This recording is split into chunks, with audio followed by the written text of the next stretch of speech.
ஹியூமிக்கில் வந்து நிறையா கலப்படம் இருக்குது, அதில் ரிசல்ட் வரல அப்படின்னு நிறையா சொன்னீங்க. அது ஒரிஜினல் எப்படி கண்டுபிடிக்கிறதுன்னு பார்த்தீங்கன்னா, இப்போ எவ்வளோ இது டீஸ்பூன் சின்னது, இந்த சின்ன டீஸ்பூன்லேயே நம்ம 1/4 டீஸ்பூன் தான் எடுத்துருக்கிறோம். பாருங்கள், இந்த ஹியூமிக் பவுடர் உள்ளே போட்டதே தண்ணியில் எப்படி கரையுது, எப்படி உள்ளே போகுதுன்னு மட்டும் பாருங்கள். இந்த மாதிரி இருக்கணும். மிதக்கும் போது கொஞ்சம் கொஞ்சமாக போகணும், போட்டோன்னே மேலே மிதந்து போகணும். மிதந்து எப்படி கொஞ்சம் கொஞ்சமாக கீழே இறங்குதுன்னு பாருங்கள்.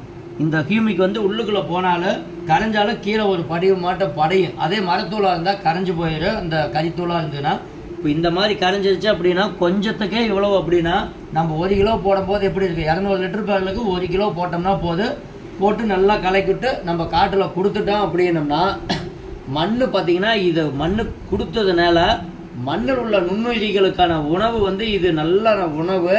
அதே சமயத்தில் மண்ணின் நீர்பிடிப்பு தன்மையை அதிகப்படுத்து. அதாவது தண்ணி விட்டோம்னா அவ்வளோ சீக்கிரம் ஈரங்காயாது, மண் பொதுன்னு இருக்கும்.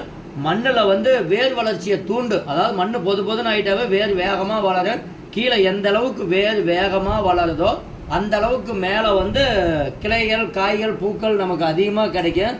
அதை விட முக்கியம் என்னன்னு பார்த்தீங்கன்னா மண்ணுடைய pH லெவல், அதாவது மண்ணின் கார அமிலத்தன்மை. உப்பு மண், நம்ம களிமண், அந்த மண் இந்த மண்ணுன்னு சொல்கிறோம் பார்த்தீங்களா, நம்மளது பயிர் வரமாட்டேங்குது அப்படின்னு.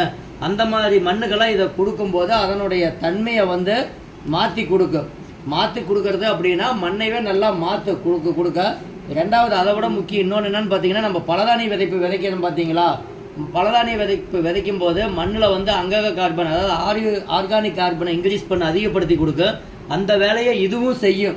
ஹியூமிக் வந்து நம்ம விவசாய நிலத்துக்கு பயன்படுத்தும் போது மண்ணின் தன்மையை கொஞ்சம் கொஞ்சமாக நமக்கு வந்து அந்த கார அமிலத்தன்மை மண்ணை வந்து நல்ல மண்ணாக மாற்றி கொடுக்கும். இதெல்லாம் வந்து பார்த்திங்கன்னா என்னுடைய அனுபவம். அதை விட இது வந்து செலவு. நம்ம ஹியூமிக் வாங்கணும். இது வந்து பார்த்திங்கன்னா சாணப்பாசி கரைசல், நம்ம நாட்டு மாட்டு சாணத்திலிருந்து பாக்டீரியாவை பிரிச்செடுத்து வச்சுருக்கா. இது நாள் வரைக்கும் பாக்டீரியானாவே நம்ம லேபில் தான் போய் வாங்கிட்டு இருந்தால் விவசாயியே பிரிச்செடுக்கலாம்.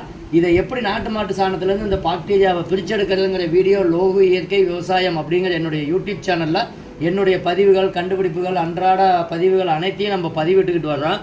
இதை நம்ம 1 லிட்டர் இருந்துச்சுன்னா 200 லிட்டராக மல்டிப்ளை பண்ணிக்கலாம். அந்த 200 லிட்டரை வந்து மல்டிப்ளை பண்ணுறதுக்கு 2 கிலோ நாட்டு சர்க்கரை, அந்த 2 கிலோ நாட்டு சர்க்கரையை போட்டு தண்ணி ஊற்றிட்டு இந்த 1 லிட்டரை ஊற்றி வெயிலில் தான் வைக்கணும். இது வெயிலில் வளரக்கூடிய பாக்டீரியா. அதனால் நமக்கு வந்து பார்த்திங்கன்னா கொட்டாய் போடணும், நிழல் வேணுங்கிறதுனால எவ்வளோ வெயிலில் வைக்கிறோமோ அவ்வளோ வெயிலில் வேகமாக வளரும். இதை நம்ம பயன்படுத்தும் போது பார்த்திங்கன்னா அந்த 200 லிட்டரை 1 ஏக்கருக்கு பயன்படுத்தலாம்.